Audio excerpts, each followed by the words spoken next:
ನಮ್ಮ ಮನೆ bore ಕೆಡ್ತಂದ್ರೆ bore ಕಟ್ಟ ನೀರು ಕೊಡೋದು ಬಿಡ್ತೀವಿ, ಹೊರಗೆ ನೀರು ತರಿಸ್ಕೋತೀವಿ, ತರಿಸಂಗಿಲ್ಲ. ಮತ್ತೆ ಆ ರೀತಿ ಏನಾರು ವ್ಯವಸ್ಥೆ ಮಾಡ್ಬೇಕಲ್ಲ ನೀವು. ಸರೋ plant already sanction by our MLA sir. ಇದು ಯಾವಾಗ ಆಗಿತ್ತು ಸರ್? 22 ಸರ್. ನಿಮ್ಮ ಮುಖಾಂತರನೇ ಆಗಿತ್ತು ಸರ್. ಇನ್ಸ್ಟಾಲೇಷನ್ ಇನ್ನವರೆಗೆ ಆಗಿತ್ತು. ಯಾಕೆ ಇಷ್ಟು ಲೇಟ್ ಇದೆ? ಅದೇ ನೀವು ಏನು ಇವ್ರು ಇಷ್ಟು ಜನಗಳಿಗೆ ಯಾರಿಗೆ ಏನು ಕೇಳಿ ಇವ್ರು ಏನು ಸಮಸ್ಯೆ ತಂದು ಕೊಟ್ಟಿದ್ದಾರೆ, ಇವ್ರಿಗೆ ಎಷ್ಟು ಕೇಳಿ ಆಕ್ಷನ್ ಪ್ಲಾನ್ ಮಾಡಿರಿ ನಮ್ಗೆ ಹೇಳ್ಬಿಟ್ರೆ. ಪಬ್ಲಿಕ್ ಏನು ಸಮಸ್ಯೆಗಳು, ನೀವು ಯಾವ ಸಮಸ್ಯೆಗಳು ಕೇಳಿದಿರಿ, ಅವ್ರ ಸಮಸ್ಯೆ ಪಬ್ಲಿಕ್ ಸಮಸ್ಯೆಗಳು ಹೇಳಿದ ಇಲ್ಲಿ ತನಕ ಯಾವ ಕೆಲಸ ಪರಿಹಾರ ಮಾಡಿಕೊಟ್ಟಿದ್ರಿ? ಈ ಮನೆಗೆ ನಾವು ಇರ್ಬೋದಾ? ನಿಮ್ಮ ಮಾತಾಡ್ತೀವಿ, ಈ ಮನೆಗೆ ಇರ್ಬೋದಾ? ನಾವು ಇಷ್ಟು ಗಂಟೆ ಬೆಳೆದ ನಾವು ಒಳಗಡೆ ಇರ್ಬೋದಾ? ನೀವು ವಿಚಾರ ಮಾಡಿರಿ. 70 लाख में 3 साल हो 2 करोड़ 10 लाख रुपए हो गए आपकी सर. 2 करोड़ 10 लाख का कौन सा प्लान में रखे, कौन सा काम किए इधर बताओ. ಆಯ್ತು, ಒಂದು ವರ್ಷ ಹೇಳ್ತಾ ಇದ್ದಿಲ್ಲ, ಒಂದು ವರ್ಷ ಏನೇನು ಮಾಡಿ ತೋರ್ಸಂಡಿ ನೋಡಂದ್ರೆ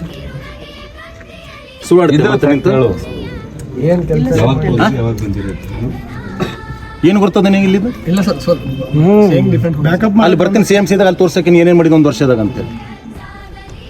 ಇಲ್ಲಿ ಬಂದು 2 ತಿಂಗಳು ಬಂದ ಕೆಲಸ ಮತ್ತೆ ನಾಟಕ ಮಾಡಿ ಮತ್ತೆ ಹೆಚ್ಚಿಗೆ ಮಾತಾಡ್ತೇನೆ. ಇಲ್ಲಿ ಏನೊಂದು 4 ವರ್ಷ ಇಲ್ಲಿ ಕೆಲಸ ಮಾಡಿದಾಗ ಮಾತಾಡತ್ತಿದ್ದು ಬಂದ. ಇವ್ರು 3 ವರ್ಷ ಹಿಡಿದಿಲ್ಲ, 3 ವರ್ಷ ಏನೇನು ಮಾಡಲ್ಲ ಹೇಳಲಿಲ್ಲ. ಏನೇನು ಮಾಡಿದಾರ, ಏನೇನು ಪ್ಲಾನ್ ಮಾಡಿದಿರಿ, ಯಾರಿಗೆ ಕೇಳಿ ಆಕ್ಷನ್ ಪ್ಲಾನ್ ಮಾಡ್ಕೊಂಡಿದ್ದೀರಿ, ಯಾರಿಗೆ ನಮ್ಮ ಕಾರ್ಯಕರ್ತರು ಅಥವಾ ಇಲ್ಲಿ ಪಬ್ಲಿಕ್ ಜನ ಯಾರು ಏನು ಕೆಲಸಗಳು ಕೊಟ್ಟಿರೋ ಅದ್ರಾಗ ಎಷ್ಟು ಕೆಲಸಗಳು ತೊಗೊಂಡಿದ್ದೀರಿ ತೋರಿಸ್ರಿ.